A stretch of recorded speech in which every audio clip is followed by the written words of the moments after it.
Alright everybody, welcome back to the channel. Today we are back here doing another episode review for last night's episode of The Walking Dead. This was Season 7, Episode 12, entitled Say Yes. Now without further ado, don't be mad, this is not the full episode. I mean, it clearly states in the title, this is an episode review.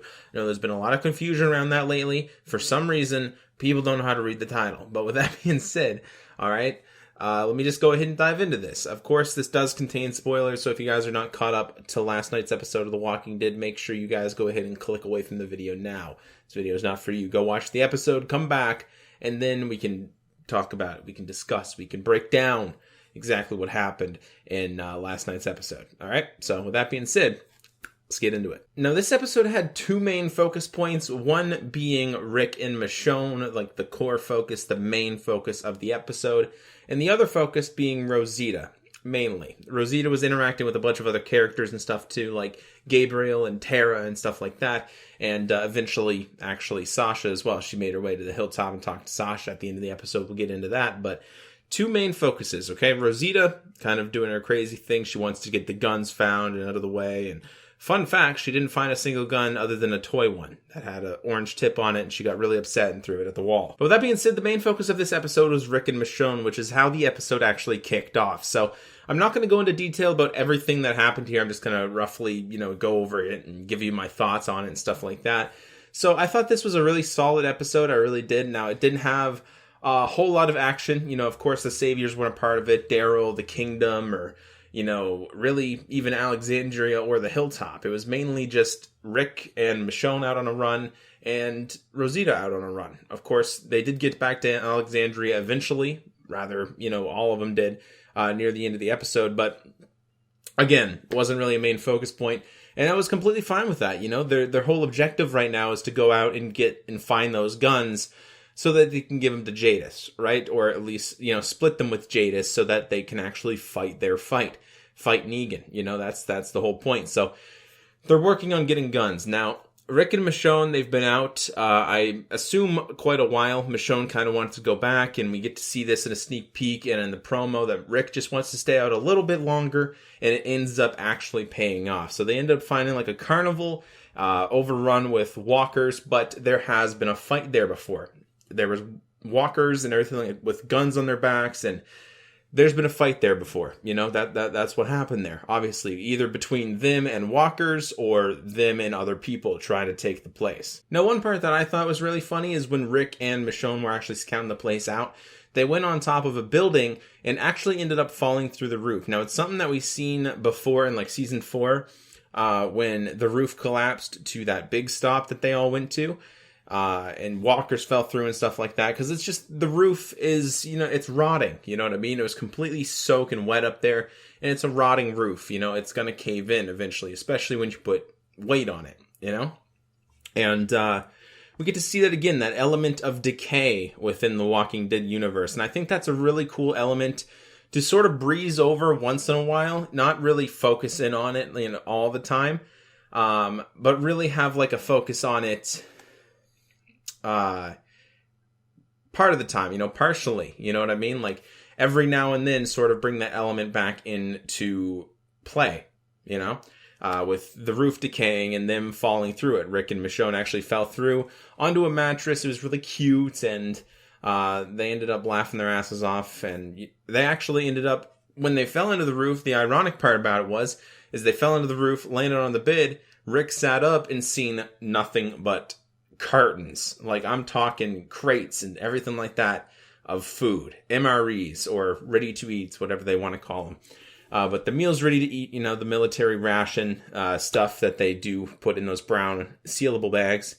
Not exactly sure, if they're the greatest things, but they definitely work. And they actually ended up finding a lot of them. They actually ended up eating there that night as well. Rick wanted to stay a little longer. Michonne actually just convinced him, we should just kill the walkers outside. We should get their guns and we should go. We need to head back. And, he pretty much agrees, but he wants to stay out longer. And the reason why he wants to stay out longer is because of the upcoming war with Negan and, of course, the Saviors and stuff like that. He doesn't want to lose any more people, so he wants to basically have as much time with Michonne as he can possibly get, because there's always that risk. There's always that element of, potentially losing her or she losing him, vice versa and stuff like that. So that's why he wants to stay out. That's why he keeps bringing it up. He wants to stay out as long as he can so that he doesn't have to go back and fight Negan, right away. He wants to put it off as long as he possibly can so that he can have, that time, that precious time with her. Obviously, he eventually has to fight, and near the end of the episode, we really understand that. That element in this episode of having to fight and just how serious this war with Negan is going to be. The possibility of losing, their friends or each other, perhaps, is iterated in this episode in quite a few ways. And one of those ways was Michonne actually losing Rick, or thinking that she lost Rick. Now, while they were clearing out some walkers the next day, Rick actually ended up getting swarmed on. He fell off of a Ferris wheel. They broke up into, two hordes. Michonne took one. Rick took the other. Rick actually went up onto a Ferris wheel to actually try to kill a deer that he earlier in the episode scared off and didn't let Michonne, do that. But he wanted to sort of pay her back that deer. And again, it's just that risky element that he's taking, you know what I mean? He doesn't really care too much, it doesn't seem like, you know what I mean? He's all lovey-dovey right now. And he knows that he can't be risking stuff like that, but he wanted to anyway, because I think he's got this cockiness to him, where he's not going to die no matter what, right? Obviously, that's probably the case, at least for now, in terms of, his character in the show and in this universe. But him as an actual character, not the best mindset to be in. You know what I mean? Definitely not. Anyways, he went on top of the Ferris wheel trying to get the deer, and shoot it. And the walkers actually ended up breaking through, and he fell off of said Ferris wheel and got swarmed by a bunch of walkers. And he started backing up with his gun and stuff like that. Just as Michonne was coming over to try to save him, the walkers basically started eating something. We didn't really see Rick getting eaten, obviously. But Michonne was completely distraught. She was 100% broken to the point of her dropping her sword and almost, I'd say, probably committing suicide if Rick didn't come out, from underneath all of the rubble and stuff and, start shoving the walkers out of the way, and had a really badass, sword toss to Michonne as well. I thought that was really cool. It was definitely action-packed there. And, Michonne was definitely on the brink, I will say that. She almost lost Rick, and that's just one of the ways that this episode really iterated to us, the dangerous of the whole situation with the apocalypse, but more so with Negan and the fact that the upcoming war could take away any of them, at any moment. You know what I mean? They're going to lose people.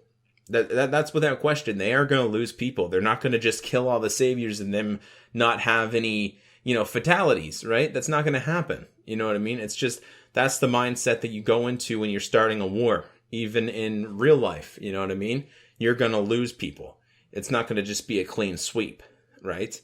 But it's just iterated it in a way that they can lose each other as well. You know what I mean? They are the ones who live, quote unquote, Andrea from the comic books and Michonne from the TV show. But, anything can happen. And, I mean, that's just... It just goes to show us in this episode that anything can happen, because we pretty much seen Rick die in this episode, you know what I mean? It just so happened that he got out from underneath the rubble, and he was completely fine. Anyways, after all of that with Rick and Michonne, they ended up killing all the walkers. They went around and gathered all of their weapons, and actually ended up having a crate full, or a cart full of, assault rifles and pistols and handguns. They had about 63, I think. In total, I think was the total count of how many guns they found at that one carnival. And that's really impressive if you really think about it. Judging that they only had 2 guns, him and Carl, in the episode 9 of season 7, the mid-season premiere, they only had 2, his and Carl, and now they have 63. Now, of course, most of them are going to Jadis, and he does actually hand them off over to Jadis later on in the episode, and he actually ends up keeping 20 and the cat, which I thought was pretty funny. But he ends up keeping 20 so that they can find more guns, but that was not enough for Jadis so that they could fight this war with Negan. 63 is a lot of guns, but I even have to agree with Jadis on this. It's not enough. It's not nearly enough.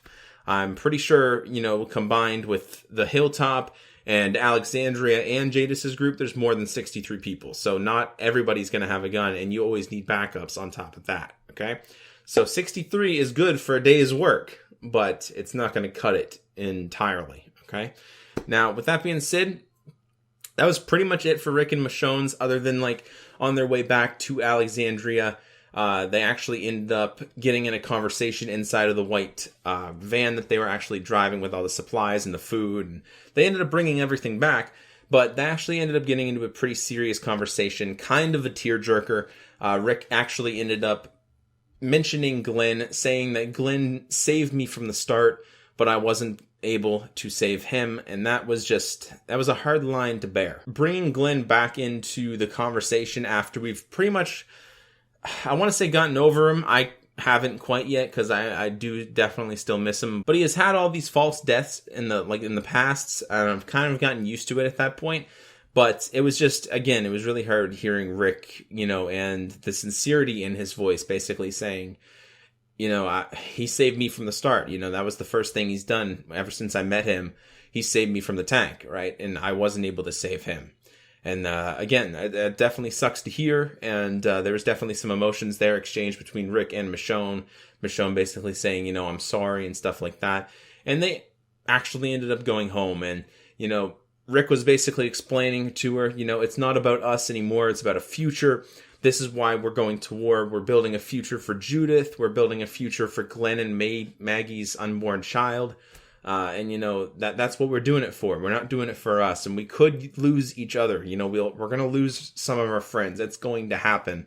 And, that's basically why he wanted to stay out as long as he could with Michonne that day. Now, again, there was a lot more scenes there with Rick and Michonne. I'm not going to go all over it. Watch the episode. I mean, if you're watching an episode review, you should know what's happening in the episode. You know what I mean? You should have watched it. But with that being said, with Rosita and stuff like that, the first time we actually got to see Rosita was when she was with Tara in the sneak peek, okay? And she was basically stitching up her cheek from when she got cut. And basically she explains to Tara, I just can't wait here. We need to go find the guns. She ends up going off on her own to try to find the guns.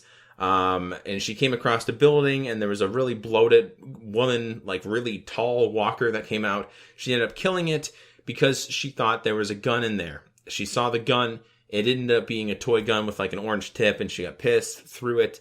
And, we can just assume that she was out all day, looking for guns and stuff like that. Because, that's what she told Father Gabriel later on in the episode. She got to his church and ended up confronting him, saying that, if I didn't listen to you, like in episode 8, she didn't say episode 8 because that would just be stupid. But in episode 8, he basically told her, we need you. We need to make the opportunity present itself. You know what I mean? Don't do this. Don't go fly off the handle and kill Negan. And she basically, she's explaining to Father Gabriel, basically blaming him for her mistakes, okay? And she basically said, if I would have actually killed Negan the way I wanted to do it, I had a gun, I had a bullet, I wanted to do it. And if I would have done that, if I didn't listen to you and then end up randomly snapping after he killed Spencer and trying to kill him that way, obviously that didn't work, then, Spencer would still be alive, and, everybody really that he's killed would still be alive in a sense, other than Glenn and Abraham, of course. But she's basically trying to convince herself and convince Gabriel that it was his fault because, again, she flew off the handle and killed him tried to kill him another way than she was originally planning to. Completely stupid, you know what I mean? Doesn't make at all any sense. She basically got saved by Gabriel. If she would have killed Negan, they would have killed her. And Gabriel basically explains, if I'm to blame for you being alive, then whatever, that's something I'm going to have to live with. And he just explains, we still need you, no matter what. That hasn't changed for this fight with Negan. Anyways, that's pretty much it for Rosita, other than a scene at the end where she actually ended up taking one of the guns that Rick found, a rifle, and she actually ended up going to the hilltop to confront Sasha. Sasha was at the graves of Abraham and Glenn, in between, most likely Abraham mostly. But either way, she went over to Sasha and asked her for help, basically saying, I want to kill Negan. Let's go do it, you and I. Rick and them, they need more time. They need more quote-unquote excuses. And she wants to get it done right now, and she needs Sasha's help. And Sasha actually ended up agreeing to it as long as that, she could actually take the shot to kill Negan. So with that being said, I think that's a fly off the handle plan. I mean, I don't think it's going to work whatsoever. But I mean, that's pretty much where that scene ends right there. And then other than, Rick and them taking the guns to Jadis and actually, in the junkyard and stuff like that. Other than that, at the very end of the episode, Tara actually confronted Rick at his house, basically saying, there's something I need to tell you. And she's been really contemplating this decision the entire episode, ended up talking to Judith as well about it. Obviously, she doesn't talk back or anything like that, but she needed to talk about it in a way that someone could listen, but really she was talking to herself.